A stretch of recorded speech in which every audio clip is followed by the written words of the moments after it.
South Indian film industry का नाम सुनते ही यूजुअली लोगों के दिमाग में mindless action, over the top stunt and over acting करते हुए हीरोज नजर आते हैं। मगर रिसेंट के कुछ सालों में साउथ इंडियन फिल्म इंडस्ट्री ने जैसे ठान लिया हो कि स्टीरियोटाइप को खत्म किया जाए, और इस कोशिश की वजह से आज साउथ इंडियन फिल्म को लेकर जनरल ओपिनियन काफी हद तक बदल चुका है। और आज मैं आपके लिए लेकर आया हूँ एक ऐसी फिल्म जिसकी स्टोरी सुनकर आप खुश हो जाएंगे, क्योंकि मैंने भी बहुत दिनों बाद एक ऐसी प्यारी फिल्म देखी है। तो फिल्म की शुरुआत होती है सुंदर से, जो कि एयरपोर्ट पर किसी का इंतजार कर रहा था, और सुंदर बहुत ज्यादा खुश भी नजर आ रहा था। दरअसल में सुंदर अमेरिका जाने वाला है, लेकिन यहाँ तक वो कैसे पहुँचा ये स्टोरी तो आपको जाननी पड़ेगी। तो सुंदर की कहानी हम बचपन से सुनते हैं। ये कहानी स्टार्टिंग में आपको थोड़ी सी स्लो लग सकती है, लेकिन जब आप इससे कनेक्ट हो जाएंगे ना, तो आप इसे पूरी सुने बिना नहीं रह पाएंगे। तो बचपन में स्कूल के समय पर सुंदर ने एक स्कूल में छोटा सा प्ले किया था,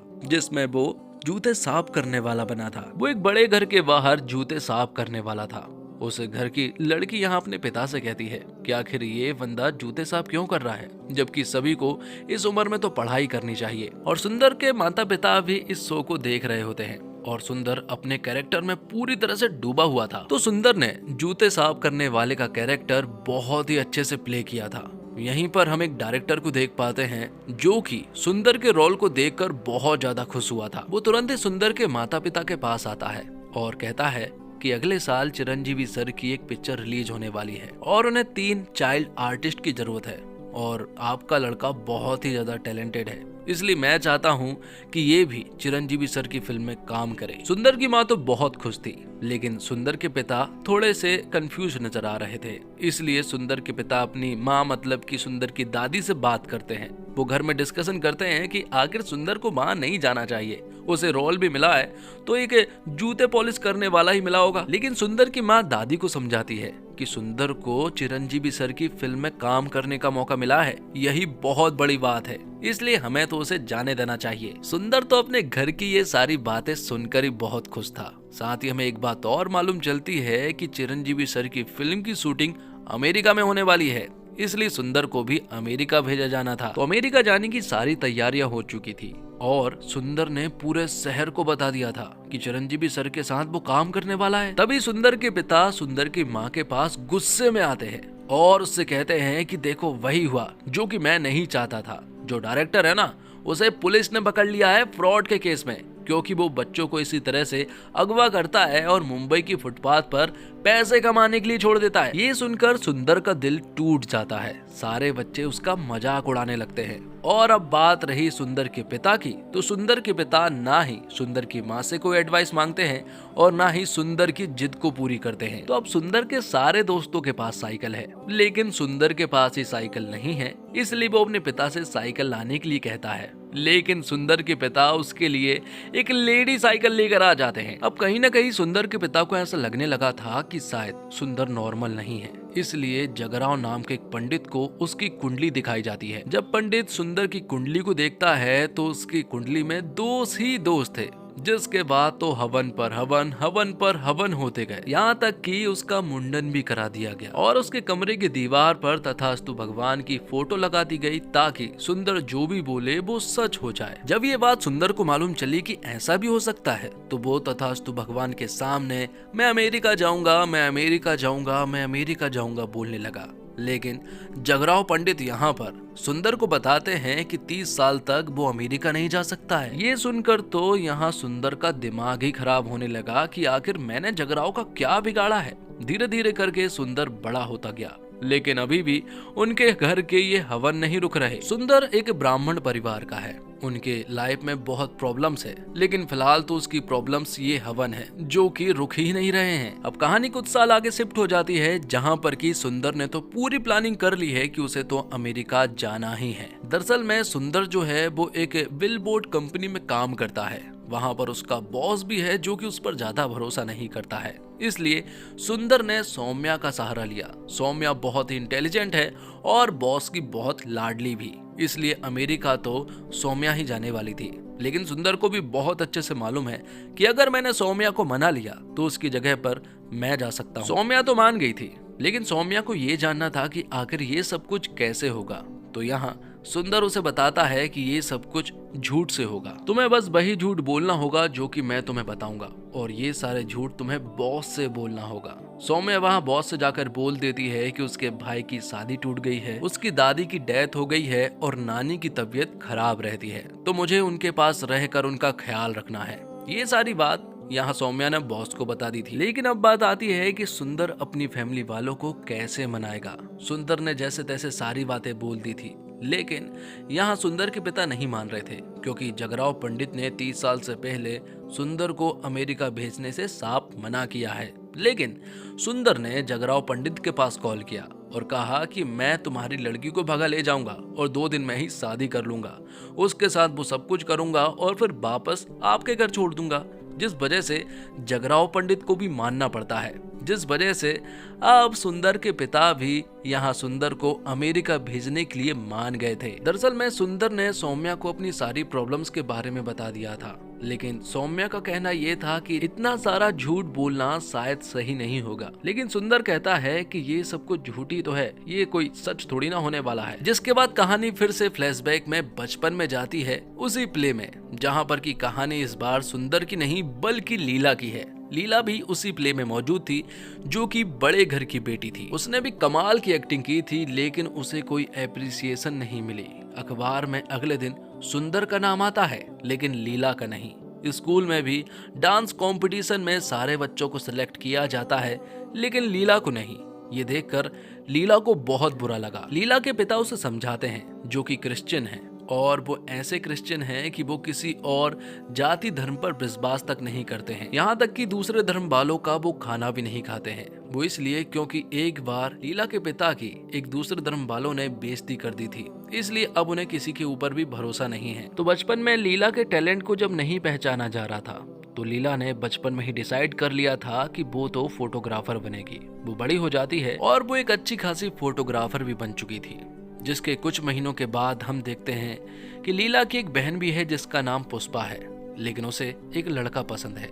लेकिन यहाँ लीला के पिता थॉमस लव मैरिज के सख्त खिलाफ हैं। लेकिन जैसे तैसे लीला के पिता थॉमस पुष्पा की शादी के लिए मान जाते हैं, और यहाँ वो अपनी पत्नी से कहते हैं कि इसकी शादी तो हो गई, लेकिन लीला की शादी मैं अपनी मर्जी से करवाऊंगा। तो लीला भी रूखे मन से हाँ तो कर देती है। लेकिन लीला को भी बामसी नाम का एक लड़का पसंद है, जो कि पुष्पा की शादी में आया हुआ था। वो उससे कहता है कि 1 साल के बाद मैं तुम्हारे पिता को बता दूंगा कि मैं तुम्हें पसंद करता हूँ और तुम्हारे घर पर रिश्ता भी भेज दूंगा। तो लीला के पिता थॉमस ने अपनी बेटी पुष्पा की शादी उसके मनपसंद लड़के से करवा दी। दोनों बहुत खुश थे, और जब बात डिलीवरी की आती है, मतलब कि जब पुष्पा को बच्चा होने वाला था, तब मालूम चलता है कि पुष्पा का मिसकैरेज हो गया है, जिस वजह से बच्चा जो है वो पेट में ही मारा गया है।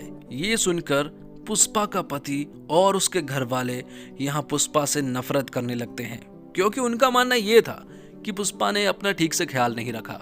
यहाँ तक कि उनका मानना तो ये भी था कि शायद ये प्रॉब्लम उनकी जेनेटिक है। घर पर इस बात का डिस्कशन चल रहा था कि पुष्पा उसके घर में खुश नहीं है। उसके घर वाले उसका ठीक से ख्याल नहीं रखते हैं, बल्कि हमेशा उसके ऊपर ब्लेम करते रहते हैं। तो लीला के पिता तो अब और भी ज्यादा लव मैरिज के एकदम खिलाफ हो जाते हैं। जिसके बाद लीला अपने बॉयफ्रेंड बामसी से मिलती है। वो ये सारी बातें उसे बताती तो है, लेकिन बामसी उससे कहता है कि उसे 6 महीने और चाहिए। जिसके बाद सीन कुछ महीने आगे शिफ्ट होता है, जहाँ पर कि लीला अपने पिता से कह रही थी कि वो अमेरिका जाना चाहती है और एक फोटोग्राफर का कोर्स करना चाहती है। लेकिन लीला के पिता को लीला ने ये बात पहले नहीं बताई थी, पर जैसे तैसे लीला अपने पिता को इसके लिए मनवा लेती है और वो अमेरिका जाने के लिए पूरी तरह से रेडी थी। लीला ने अपने पिता को बड़ी मुश्किल से मनाया था। जिसके बाद जब वो एयरपोर्ट जाती है, तो वहाँ हम सुंदर को देखते हैं, जो कि लीला के बैग से खेल रहा होता है, और यहाँ में मालूम चलता है कि आज ही ये दोनों अमेरिका जाने वाले हैं।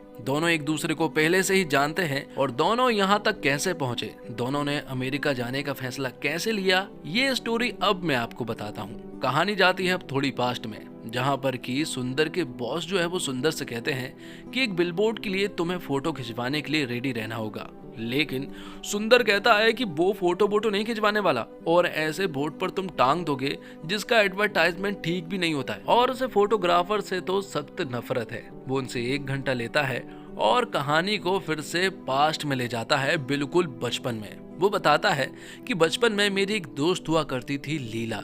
लीला बहुत अच्छी लड़की। जब वो अमेरिका जाने वाला था और उसका कैंसिल हो गया तब उसका सभी ने मजाक उड़ाया था। उसका मुंडन हो गया था तब भी सभी ने मजाक उड़ाया था, लेकिन सिर्फ लीला ही एक ऐसी लड़की थी जिसने उसका मजाक नहीं उड़ाया था। उसकी लव बर्ड वाली साइकिल का भी सभी लोग मजाक उड़ाया करते थे, लेकिन लीला ने उसका साथ दिया। वो उसकी अच्छी दोस्त थी। तो बॉस पूछता है कि इसमें फोटोग्राफर से नफरत कहाँ से हुई। तो यहाँ पर सुंदर कहता है कि सुनिए तो मैं आपको बता रहा हूँ। तो सुंदर बचपन से ही लीला को पसंद करने लगा था, इसलिए वो एक फोटो के पीछे उससे अपनी मनपसंद बात कह देता है और उसे एक बॉक्स में डाल देता है। लीला ने उस फोटो को देख ली थी। वो जानना चाह रही थी कि क्या ये फोटो उसे सुंदर ने दी है, लेकिन सुंदर ने हमेशा मना कर दिया था। लेकिन लीला तो उस फोटो से इम्प्रेस हो चुकी थी। लीला यहाँ सुंदर को बताती है कि दुनिया की सबसे पहली फीमेल फोटोग्राफर पता है कौन है? कार्ला, और उसी ने वो फोटो खींची थी। उसकी सबसे फेवरेट फोटो यही है। तो अब ये सुनने के बाद यहाँ सुंदर जो है वो लीला को अपनी मन की बात बताने के लिए जाता है। जब वो कैफे में जाता है तो वहां वो बामसी से मिला जो कि लीला का बॉयफ्रेंड है।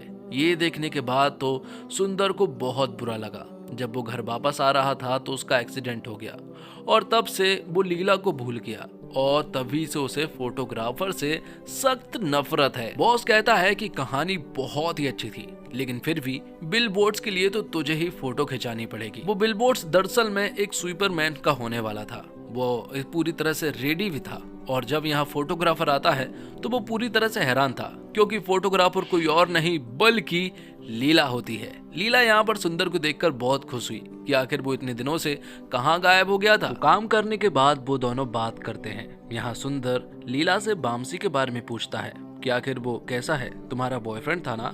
जिसके बाद लीला यहाँ सुंदर को बामसी के बारे में बताती है कि जब वो बामसी से कुछ हफ्ते पहले मिली तो उसने मुझसे 6 महीने मांगे थे, लेकिन उसके मोबाइल से मुझे कुछ राज पता चल गए और पता चला कि वो मुझे चीट कर रहा है। ये सुनकर अंदर ही अंदर सुंदर बहुत खुश हो गया था। जिसके बाद वो लीला को यहाँ पर बहुत ही अच्छी अच्छी बातें बताता है और लीला को बहुत खुश कर देता है। लीला भी उसकी बात बहुत प्यार से सुन रही थी, क्योंकि आखिर वो बचपन के दोस्त जो हैं तो दोनों अब साथ में काम करने लगे थे। बिलबोर्ड्स के लिए काफी सारी फोटो सिलेक्ट कर ली गई थी सुंदर की। कहीं ना कहीं एक दूसरे से वो फिर से कनेक्ट हो चुके थे। अब सुंदर लीला के साथ अपनी माँ को अपना बिलबोर्ड्स दिखाने के लिए जाती है। ये देखकर उसकी माँ बहुत खुश हुई थी। ये देखकर लीला सुंदर से कहती है कि तुम्हारी माँ तो ये सब देखकर बहुत खुश हो रही है, लेकिन सुंदर बताता है कि वो खुश नहीं है, बल्कि ये बस एक सेटिस्फेक्शन है। अगर वो बहुत ज्यादा खुश होती तो आज उनकी आंखों में आंसू होते। बचपन में जब हीरो बनने का सपना टूटा तो बहुत सारी उम्मीदें टूट गई। तो अब सुंदर और लीला एक दूसरे को बहुत ही अच्छे से जानने लगे थे। दोनों एक दूसरे को पहले से ही जानते थे। लीला सुंदर से कहती है कि उसका कुछ हफ्ते पहले ही ब्रेकअप हुआ है और उसने सोचा नहीं था कि उसका मूव ऑन इतने जल्दी हो जाएगा, वो भी सिर्फ सुंदर की वजह से। ये देखकर उसे बहुत ही अच्छा लगा था। जब यहाँ सुंदर अपने घर जाने लगता है तो लीला उससे कहती है कि क्या हम शादी कर लें।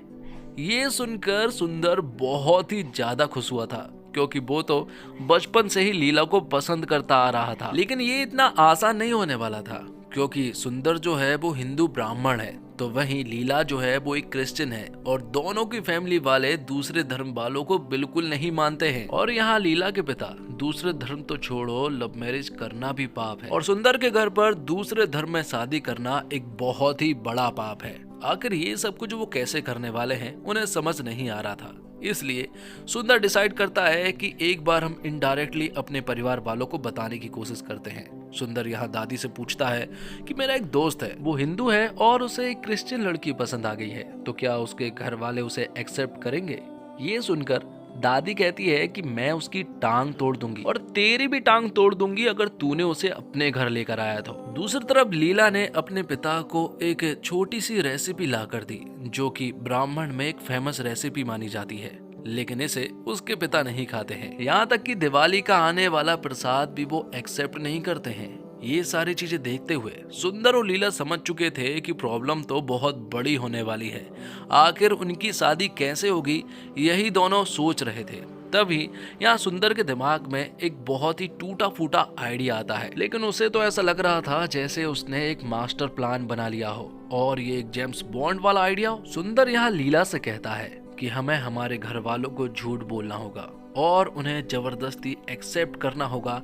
ऐसी सिचुएशन हम उनके सामने लाकर रखेंगे। वो बताता है कि सबसे पहले तो हम अमेरिका जाएंगे, वहां से लौटने के बाद हम परिवार वालों को बताएंगे कि तुम 2 महीने से प्रेग्नेंट हो और वो लड़का एक हिंदू है। फिर घर वालों को ना चाहते हुए भी शादी मुझसे ही करवानी होगी। रही बात मेरी, तो मैं अपने घर वालों को बताऊंगा कि मैं नपुंसक हूँ और एक क्रिश्चियन लड़की ये सब कुछ जानते हुए भी मुझसे शादी करना चाहती है। वो मुझसे प्यार करती है।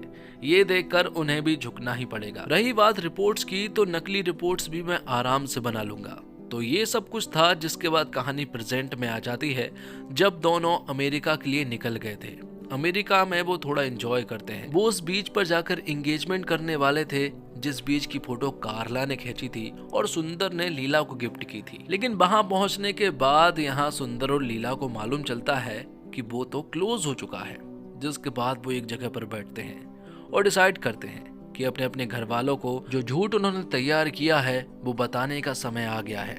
दोनों ही अपने अपने घर वालों को कॉल करते हैं और अपने अपने बारे में बता देते हैं। लेकिन उनके घर वाले उनसे ज्यादा बात नहीं करते और ये बात सुनकर दोनों के घर वाले कॉल कट कर देते हैं। जिसके बाद सुंदर और भी ज्यादा प्लानिंग करने लगता है। वो कहता है कि एयरपोर्ट पर हम दोनों की फैमिली वाले हमें लेने के लिए आएंगे, लेकिन हमें उनके सामने एक बहुत ही अलग तरह की एक्टिंग करनी होगी। ये सारी बातें सुंदर ने लीला को समझा दी थी। लेकिन जब वो वहां एयरपोर्ट पर मतलब कि इंडिया पहुंचे, तो यहाँ पर मालूम चला कि ना तो सुंदर की फैमिली वाले लेने के लिए आए और ना ही लीला की फैमिली वाले। लीला यहाँ पर सुंदर का बहुत मजाक उड़ाती है कि आखिर तुम्हारी प्लानिंग यहीं पर धरी की धरी रह गई, तो ये लिस्ट अपने पास ही रखो। जिसके बाद दोनों ही अपने अपने घर जाने लगते हैं। जैसे ही सबसे पहले वो सुंदर के घर पर पहुंचे, तो उन्हें मालूम चलता है कि सुंदर के घर पर तो टेंट लगा हुआ है। आखिर यहाँ पर क्या हो रहा है?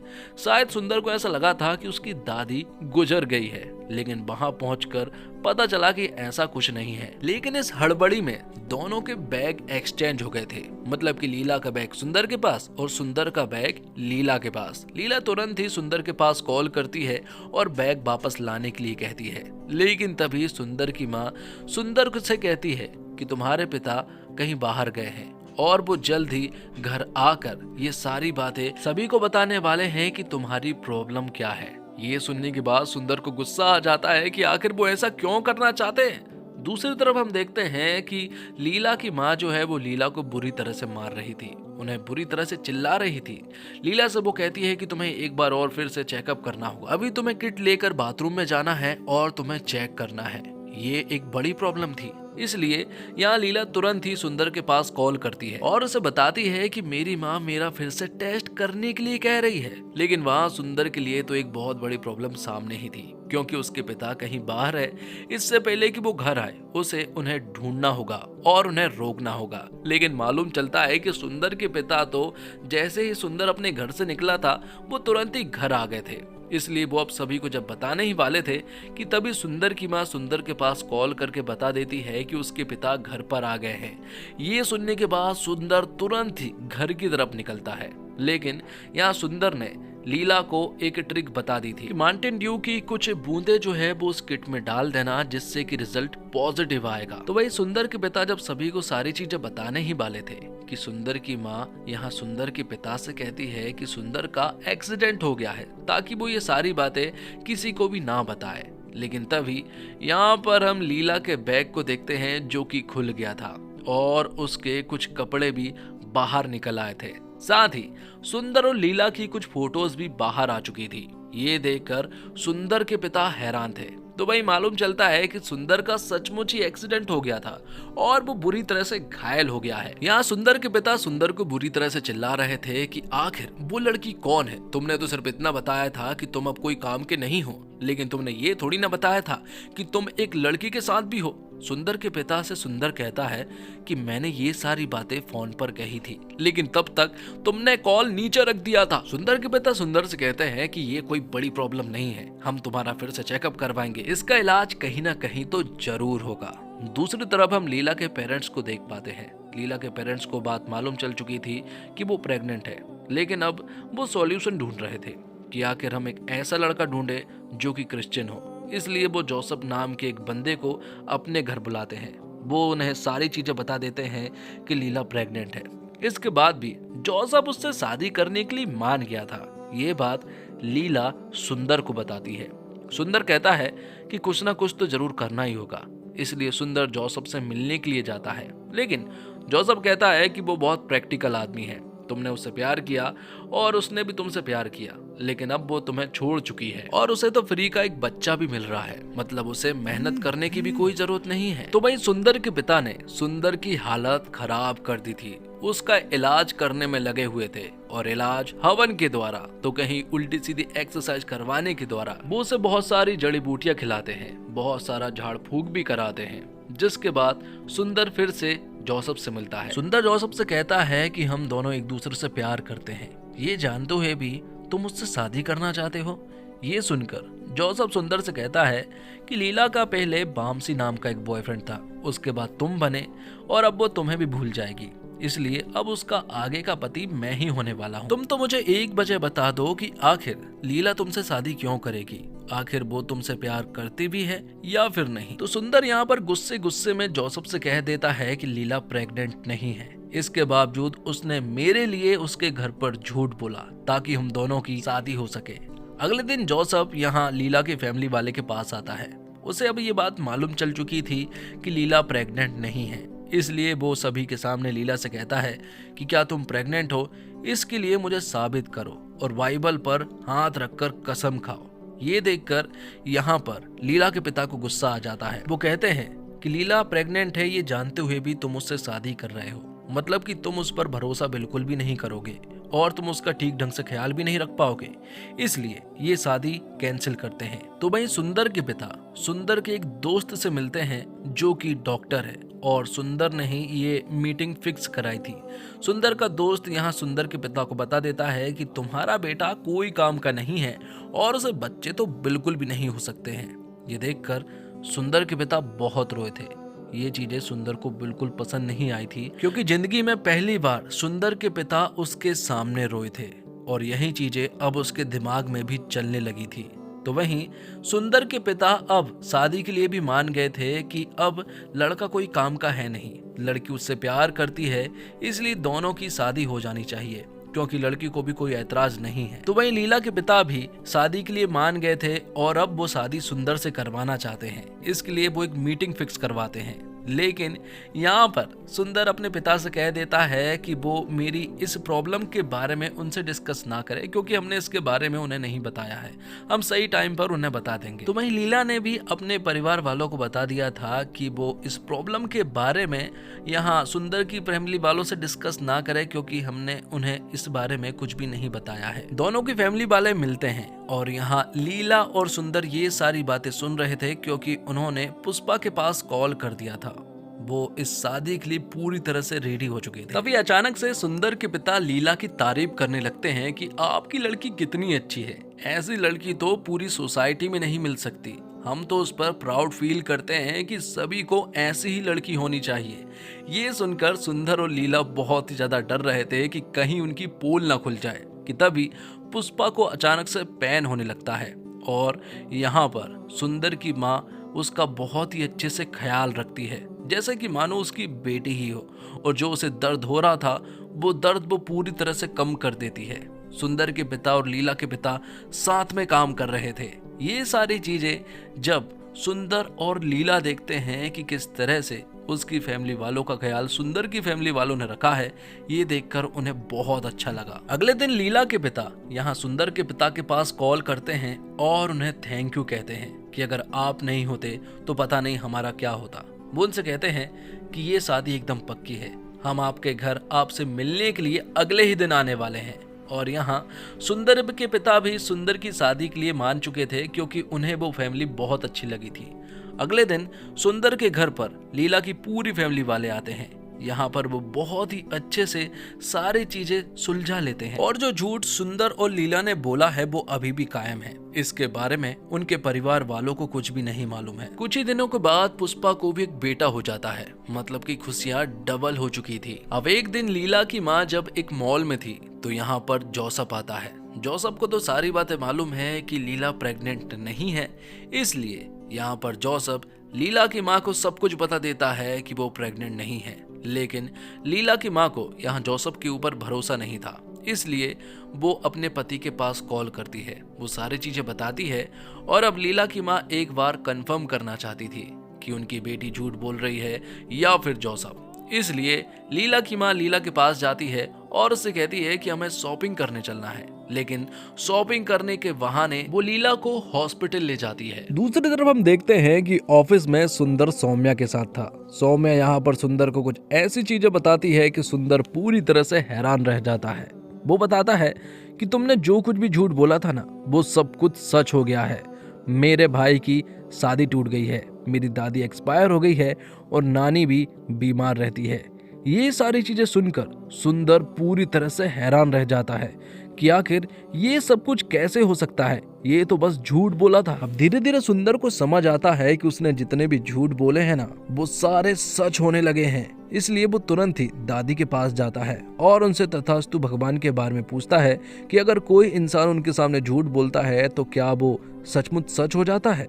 ये सुनने के बाद दादी भी कहती है कि ऐसा हो सकता है। वहाँ लीला की माँ मार्केट के बहाने लीला को हॉस्पिटल ले आती है और वहाँ पर उसके चेकअप वगैरह होते हैं। और यहाँ सुंदर अपनी माँ से भी वो सारे सवाल पूछता है जो कि उसने दादी से पूछे थे।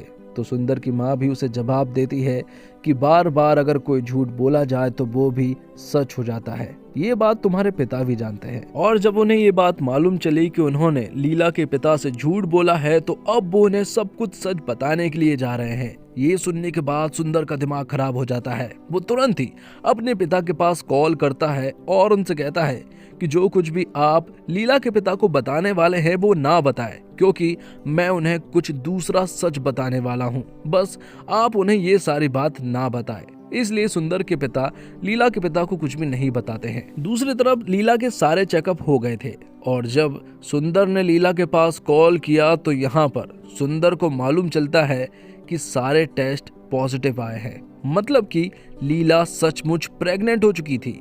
ये सुनकर यहाँ सुंदर को समझ आ चुका था कि उसने जितने भी झूठ बोले हैं वो सचमुच सच हो गए हैं। वो अपने दोस्त के पास जाता है जो कि डॉक्टर है, लेकिन वहाँ उसके पिता पहले से ही मौजूद थे और उन्हें सुंदर की सच्चाई के बारे में मालूम चल गया था। उन्हें पता है कि सुंदर नपुंसक नहीं है, वो बिल्कुल ठीक है, लेकिन उन्होंने ये सब कुछ हमसे झूठ बोला है तो उन्हें बहुत ज्यादा बुरा लगा। यहाँ तक कि उसकी माँ भी सुंदर से बात नहीं कर रही थी क्योंकि उसने घर में बहुत ही बड़ा झूठ बोला था। तो वही लीला सुंदर से मिलती है। सभी को ऐसा लग रहा था कि शायद लीला कहीं और प्रेग्नेंट हुई है, लेकिन सुंदर उससे कहता है कि मुझे इस रिपोर्ट पर भरोसा नहीं है, मुझे सिर्फ तुम्हारे ऊपर भरोसा है। तभी हॉस्पिटल से कॉल आता है और तुरंत ही लीला को हॉस्पिटल बुला लिया जाता है। यहाँ सुंदर भी पहुंच चुका था और वहाँ कुछ प्रॉब्लम तो जरूर हुई थी क्योंकि सुंदर थोड़ा अपसेट सा नजर आ रहा था। जिसके बाद लीला की पूरी फैमिली यहाँ डॉक्टर से मिलती है और डॉक्टर लीला के बारे में यहाँ उन्हें कुछ बातें बता रहे थे। डॉक्टर बताती है कि लीला जो है वो प्रेग्नेंट नहीं है, लेकिन उसके पेट में एक छोटा सा ट्यूमर है। अगर ये सारे टेस्ट नहीं होते तो उसके ट्यूमर के बारे में भी नहीं पता चल पाता। सर्जरी के द्वारा उस ट्यूमर को अगर वहीं के वहीं ठीक कर दिया जाए तो ठीक है, लेकिन अगर वो बड़ा हो गया हो तो हमें लीला की ओवरीज निकालनी पड़ेगी, जिससे कि लीला कभी भी प्रेग्नेंट नहीं हो पाएगी। ये सुनकर लीला की फैमिली वाले पूरी तरह से उदास हो चुके थे, वो बुरी तरह से रो रहे थे। यहीं पर सुंदर भी मौजूद था और उसकी फैमिली वाले भी। सुंदर की फैमिली वालों को सुंदर का सारा सच मालूम है, लेकिन लीला की फैमिली वालों को नहीं मालूम है। इसलिए सुंदर उन्हें भी अपना सारा सच बता देता है। ये सुनकर वो उसे चाटा मारते हैं, लेकिन यहाँ पर सुंदर उनसे कहता है कि लीला बहुत बहादुर है। अगर आज उसे ये सारी प्रॉब्लम है, इसके बावजूद वो लड़ेगी और प्रेग्नेंट होना कोई चॉइस नहीं है और ना ही किसी की जरूरत है। लीला के पिता ने सुंदर को चांटा जरूर मारा था। सुंदर कहता कि अगर आप इस चांटे को मुझे नहीं मारते तो मुझे बहुत अजीब लगता। बाद में जब वो यहाँ से जाने लगा तो उसने अपनी माँ की आंखों में आंसू देखे और ये आंसू वो खुशी के आंसू थे जो कि उसने बचपन में देखे थे और ये देखकर उसे बहुत अच्छा लगा। जब वो लोग घर गए तो इस बार सुंदर की माँ ने सभी को बुरी तरह से सुनाया, क्योंकि सुंदर के पिता तो अब इस शादी के खिलाफ हो चुके थे, क्योंकि उन्हें तो पता है कि उनका लड़का बिल्कुल ठीक है। लेकिन सुंदर की माँ कहती है कि कल तक तुम्हारा बेटा बच्चा देने के लायक नहीं था और वो लड़की जब उससे शादी कर रही थी तो वो लड़की तुम्हें बड़ी अच्छी लग रही थी, लेकिन अब अगर उसके साथ कोई प्रॉब्लम हुई है तो तुम उसके साथ क्यों नहीं हो। तो अब ये डिसीजन फाइनल है कि वो लड़की बच्चा देने के लायक हो या फिर नहीं हो, लेकिन सुंदर की शादी उसी लड़की से होगी। सुंदर की माँ की ये सारी बातें उनके दिल पर लग जाती है और वो भी शादी के लिए मान गए थे। सुंदर तुरंत ही दौड़ा दौड़ा उस हॉस्पिटल में गया जहाँ पर की लीला थी। वो लीला के फादर से मिला और फिर बाद में लीला से वो कहता है कि मैं तुम्हारे साथ हमेशा साथ रहूंगा। लीला उससे कहती है कि क्या हम अब शादी कर लें। सुंदर कहता है कि सर्जरी में चाहे कुछ भी हो, मुझे उससे कोई भी फर्क नहीं पड़ता है, मैं सिर्फ तुमसे ही शादी करने वाला हूँ। सर्जरी में क्या हुआ ये तो हमें नहीं बताया गया, लेकिन इसकी कोई परवाह भी नहीं करता है। बाद में दोनों की शादी हो जाती है और वो भी उसी बीच पर। जब वो इस बीच पर बैठे हुए थे तो यहाँ पर लीला जो है वो सुंदर को एक सच बताती है। वो उससे कहती है कि मैंने तुमसे एक झूठ बोला है। उसने बताया था कि दुनिया की पहली फीमेल फोटोग्राफर कार्ला नाम की औरत है, लेकिन ये झूठ था। दरअसल में कार्ला उसकी टीचर का नाम है। और ये फिल्म यहीं पर समाप्त होती है। दोस्तों, उम्मीद करता हूँ आपको वीडियो पसंद आई होगी। मुझे तो ये मूवी बहुत ही ज्यादा पसंद आई है। आपको ये फिल्म कैसी लगी कमेंट बॉक्स में जरूर बताइएगा। उम्मीद है आपको ये वीडियो भी पसंद आई होगी। वीडियो पसंद आई हो तो वीडियो को लाइक करके चैनल को सब्सक्राइब जरूर कीजिएगा, ताकि आपको इसी तरह के लेटेस्ट और फ्रेश कंटेंट मिलते रहे। मिलते हैं और कमाल की वीडियो के साथ, तब तक के लिए आप हमारे चैनल के साथ बने रहिए। धन्यवाद। जय हिंद, जय भारत, जय श्री राम।